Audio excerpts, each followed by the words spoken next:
Bismillah, alhamdulillah, wassalatu wassalamu ala rasulillah. Assalamu alaikum wa rahmatullahi wa barakatuh. Inshallah, as many of you have may seen, the theme of today's halaqah is Allah's name Al-Lateef.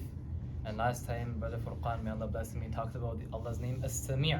So mashallah, we have this trend. So before we talk about Al-Lateef, let's have a very brief discussion about why do names matter in the first place? Why are we even learning the names of Allah? What's the merit?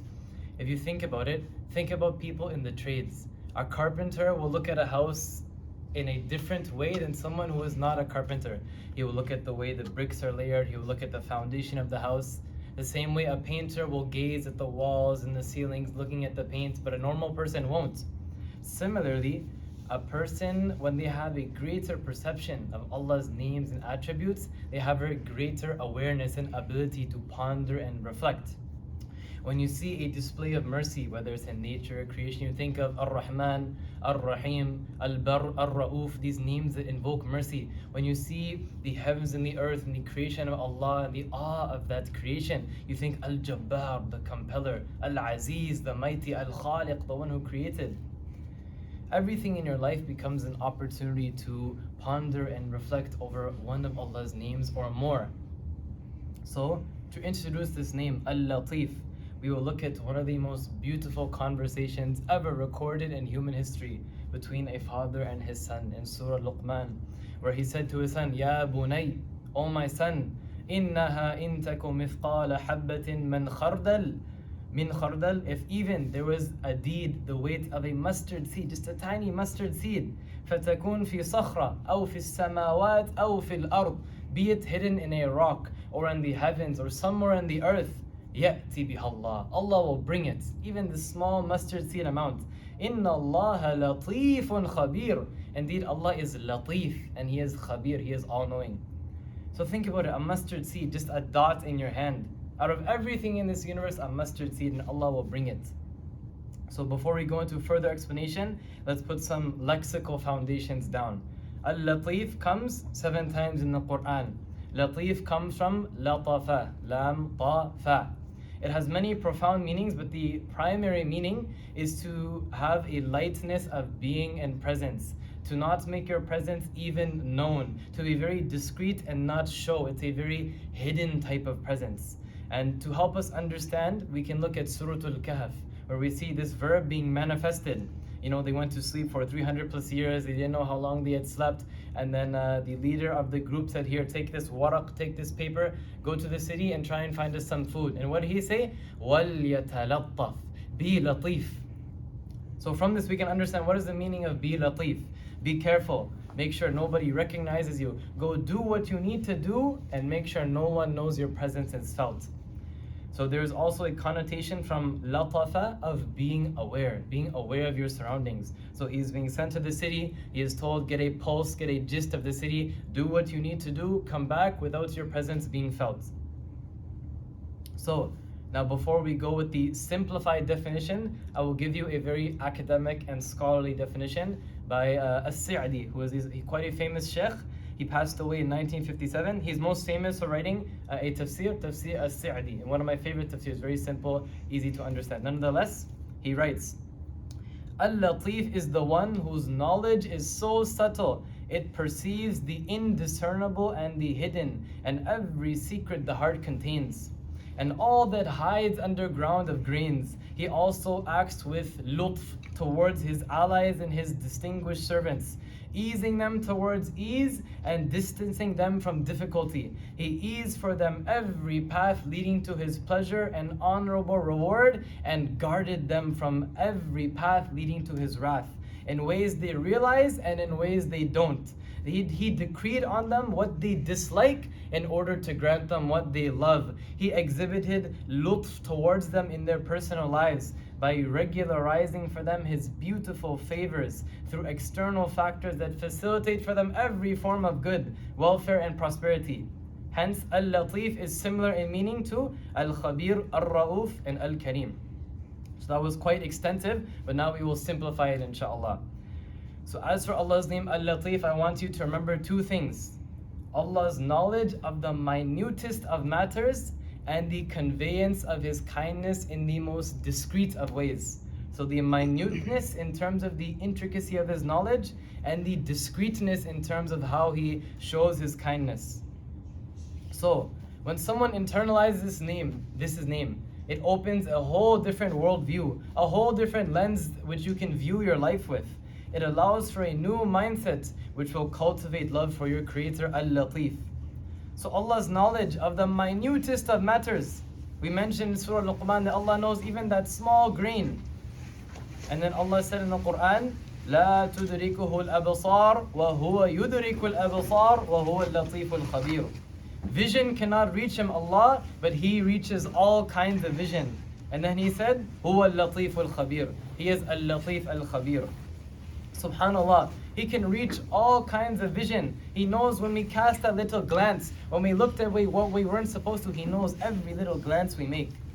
So He has knowledge of the most minute affairs to the highest degree. And sometimes we see insects or creatures, small little beings. We may think to ourselves, what is the purpose of this? What is the purpose of this ant, this fly? Just remember, Al-Lateef created it. The subtle one created it. When we look at this hair, why do we have this hair? Women don't have hair here. These little wisdoms. Al-Lateef knows the wisdom. He knows. And sometimes we do work. We do work for the deen, for Islam. And this work that you're doing, it's behind the scenes. People don't know. It may be in your home and nobody knows about it, but Al-Lateef knows about it. The urges that you are feeling in your body, that internal wrestling match that is going on between your carnal desires and yourself, Allah knows and Allah is aware of this. The Quran that you recited and memorized, the volunteer work that you are doing, which people may never find out because your name might not be written anywhere.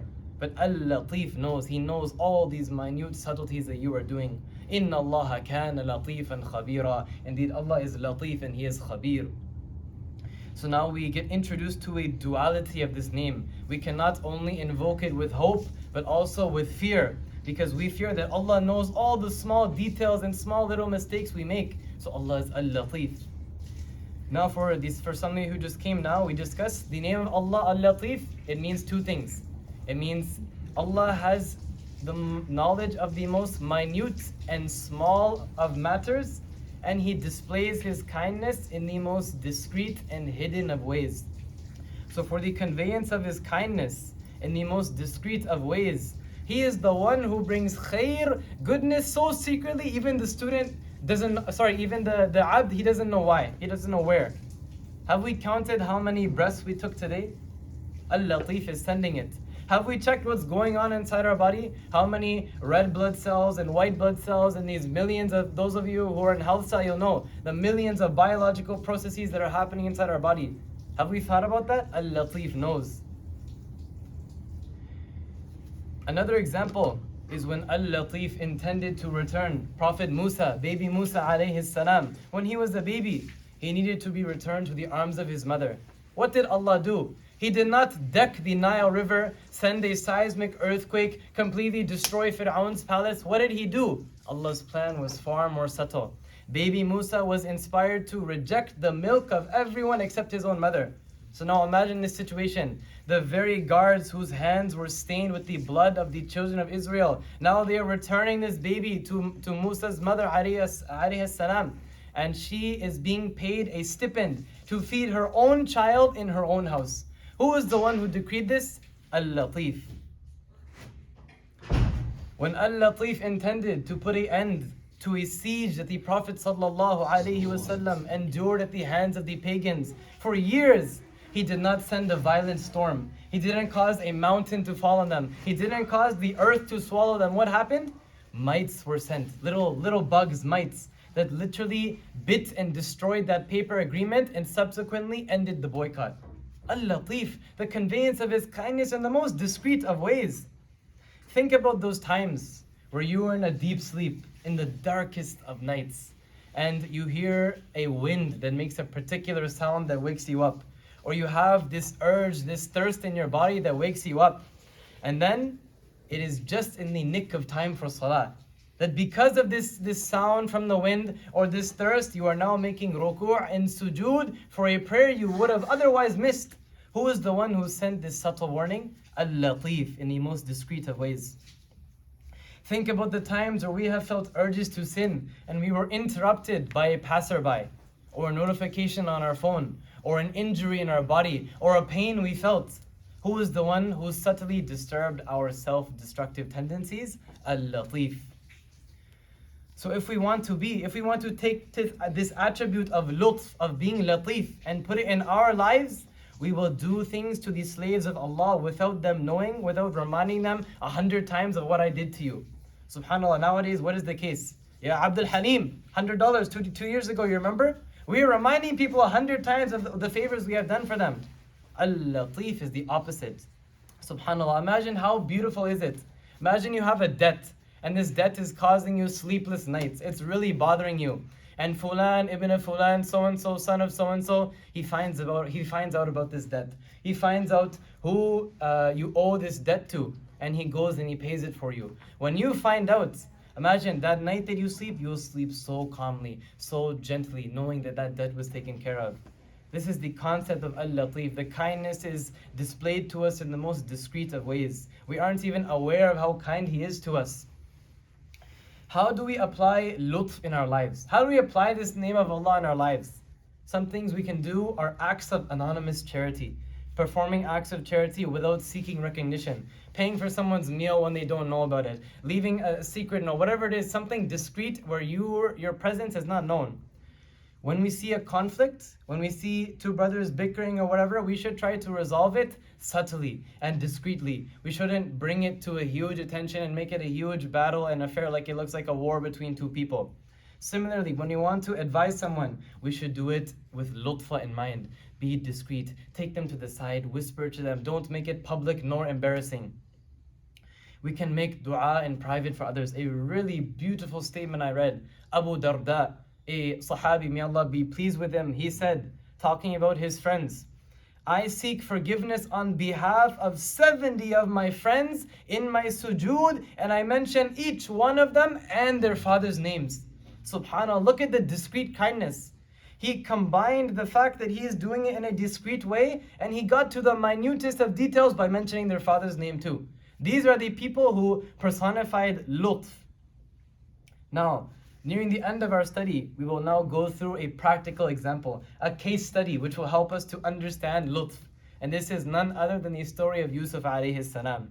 So we see right at the end of the story, when Yusuf has gone through the bottom of the well and the dungeons and the prison and being seduced and going through this and becoming the Ministry of Finance, what name of Allah does he mention at the end in that beautiful dua? Inna Rabbi latifun lima yasha. My Lord is latif to whoever He wants to be latif to. So you want to understand lutf? Look at the story of Yusuf. Inna Rabbi latifun lima yasha. How did I end up at the bottom of a well, and then inside of a dungeon, and then in the palaces of Al-Aziz, and then being seduced, and then throughout all of this, Allah Azza wa Jal is taking care of me. And had I not been in the previous situation, I wouldn't have gone to the next one until I finally become the Minister of Finance of the greatest civilization at that time, which was Egypt. Were I not in the dungeon, were I not in the well, I would not have ended up here. Allah is taking care of me. I did not recognize it. He was so discreet. But now I see, Inna Rabbi latifun lima yasha. So Yusuf's story is another beautiful manifestation of Allah's lutf.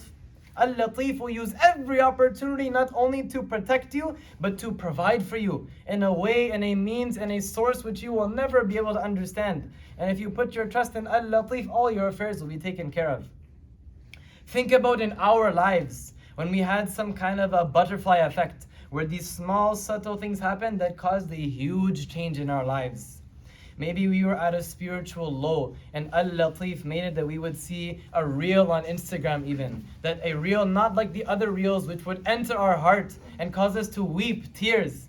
Or maybe it was you attending a talk. It was a topic that specifically addressed that problem you're going through. Maybe you met a friend, and this friend by chance had introduced you to other friends, and it set you on a whole journey of self-development and having an amazing circle of Muslimin.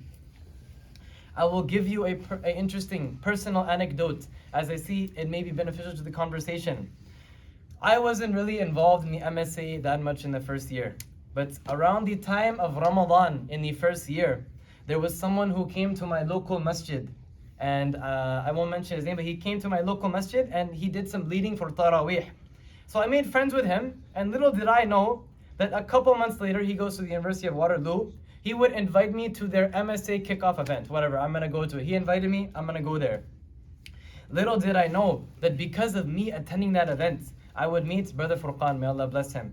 And we talked and we exchanged numbers. And long story short, this kickstarted my whole involvement with the MSA. And this is part of the reason why I'm in front of you right now. Just because I met that one friend in Ramadan. Subhanallah. So you see, that friend I made in Ramadan, that one subtle thing, I didn't know at the time that it would cause me to be sitting in front of you right now. I didn't know that. It was Allah discreetly sending His kindness my way. This is none other than the work of Al-Lateef, and I hope this personal anecdote will spark some reflections in your minds for a similar situation in your lives. And when you think about this situation, it will only cause you to love Allah more. So when we think of Allah's name Al-Lateef, it should bring both fear and hope, because this name has that duality and they complement each other. We are fearful of Al-Lateef, who is aware of our secrets, our hidden habits, our hidden subtleties, and we have hope in Al-Lateef that He shall gently protect us and create ease for us, and we may not even realize it. We may be on a chain of confusing events that could potentially lead us to a more honorable position, like in the story of Yusuf alayhi salam. Every event in life is an opportunity to remember Al-Lateef. Every event is an opportunity to renew your submission to His every decree, whether it makes sense at that time or it doesn't. This is what allows the hearts to rest. And with that, we should not complain at all when we are afflicted. Most of us know Surah Al-Mulk, most of us know it by heart. أَلَا يَعْلَمُ مَنْ خَلَقَ وَهُوَ اللَّطِيفُ الْخَبِيرُ. Doesn't He know? The one who created, doesn't He know? And He is Lateef and He only wants khair for you. Al-Lateef, He is the expert in knowing what's good for you. So when we feel that Al-Lateef is looking over us, we should feel security and peace. That Allah loves us so much and He is only giving us things which are good for us. That sickness we are complaining about, I will find out. If not in this dunya, I will definitely find out on the akhirah that was the best thing that ever happened to me. When you see the expiation of your sins and the raising of your ranks due to your sabr. So we are complaining, why is this sickness afflicting me? But on the day of judgment, it will turn out that we will be multiplied in reward because of it. So when you trust that your life is managed by the one who is Al-Lateef, you understand that is a Lord who may cure you through illness, and may enrich you through poverty, and may give you by taking away from you. This fruit is coming from Al-Lateef, and it is called being at peace with the decree of Allah, and it is a foundation from the foundations of happiness. So before we conclude, a brief summary. Al-Lateef has two main dimensions. It means Allah has knowledge of the most minute of matters, and He conveys His kindness in the most discreet of ways. We see examples of this through Quranic examples, the story of Yusuf, the story of Musa. We understand how Al-Lateef, it encourages us to trust Allah's plan. We don't know where we're going to be in the future. We don't know. This could be Allah's subtle kindness that we don't understand at the moment.